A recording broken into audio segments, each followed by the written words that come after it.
Je serre ta parole dans mon cœur afin de ne pas pécher contre toi. Que cette parole soit cachée au fond de mon esprit pour produire le fruit qui t'est agréable.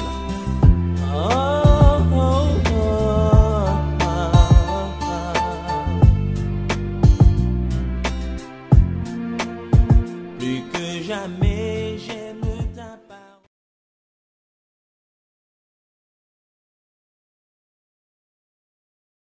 Shalom, shalom.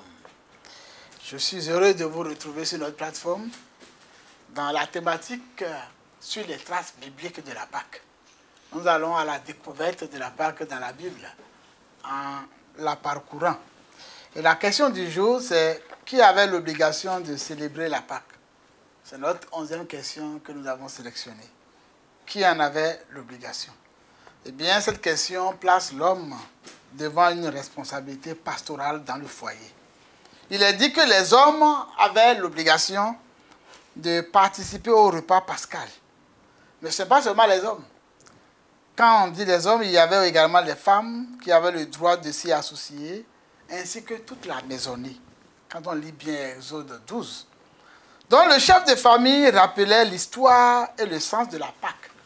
Quand il se retrouvait, au fur et à mesure qu'il commémorait la Pâque, dans les années qui ont suivi, le chef de famille rappelait l'histoire et le sens de la Pâque.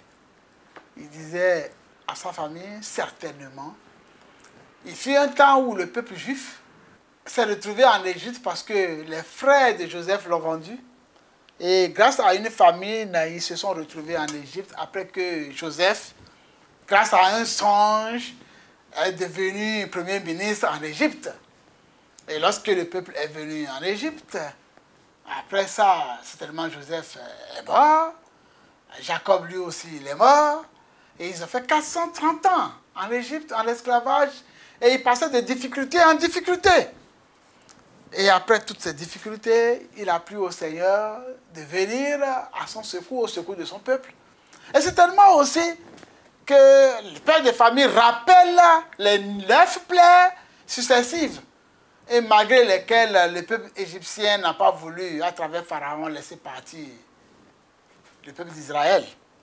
À la suite de cela, Dieu a fait venir la 10e plaie en tuant tous les premiers-nés en Égypte, y compris les animaux. Le peuple juif devrait appliquer le sang sur les linteaux et après ça, il devait être prêt.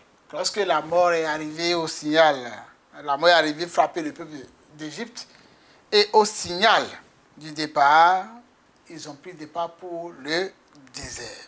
Alors l'histoire est rappelée, et l'histoire n'est pas rappelée seulement pour remplir la mémoire ou pour nourrir l'intellect. L'histoire est rappelée pour que chacun puisse savoir qu'il appartient à un Dieu puissant, qu'il appartient à un Dieu jaloux, qu'il appartient à un Dieu qui veut être adoré seul, qu'il appartient à un Dieu qui est venu le délivrer. C'est pourquoi l'histoire a été racontée. Donc cela place donc l'homme devant une responsabilité pastorale de sa famille et de sa maison. Il ne peut pas rappeler quand même ces choses-là devant les chaises vides. Si on dit qu'il rappelait ça, c'est forcément que sa femme est là, ses enfants sont là, tous les habitants de la famille sont là. Il faut nécessairement donc les membres de sa famille. D'ailleurs, Exode 12, verset 7 dit « Tous les membres de la communauté d'Israël célèbrent cette fête. » Je voudrais poser une question à quelqu'un. Tu es père de famille. Est-ce que tu prends le temps, pendant la fête pascale, d'expliquer le sens de cette fête-là à ton épouse et aux enfants, aux habitants de ta maison? Est-ce que tu t'y impliques? Est-ce que tu prends le temps d'expliquer le sens? Toi, homme, tu as cette responsabilité. Puisque en Israël, c'est eux, c'est les hommes qui devraient faire cela. Toi, homme, tu as la responsabilité de partager la parole de Dieu, la délivrance de Dieu avec tes enfants. Tu as la responsabilité de te rappeler les bienfaits de Dieu à ta famille, de rappeler les instructions de Dieu à ta famille, à tes enfants. La Bible nous dit, instruis l'enfant dans les voies qu'il doit suivre. Et quand il sera grand, il ne s'en détournera pas. Qui avait l'obligation de célébrer la Pâque? Toute la communauté devait la célébrer. Et l'homme, le chef de famille, en avait une responsabilité première. Accomplissons notre devoir, car nous aurons un compte à rendre à Dieu de la manière dont nous gérons nos familles. Accomplissons bien nos devoirs afin que Dieu soit fier de nous. Accomplissons bien nos devoirs parce que c'est l'ensemble des familles qui constituent la société.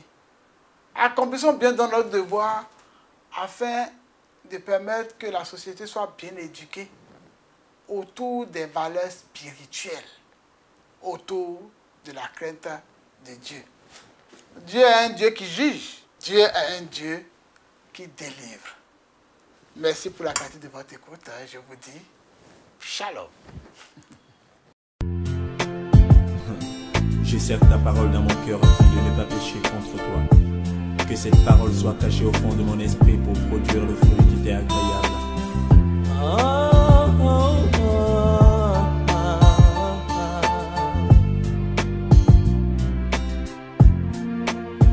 Plus que jamais.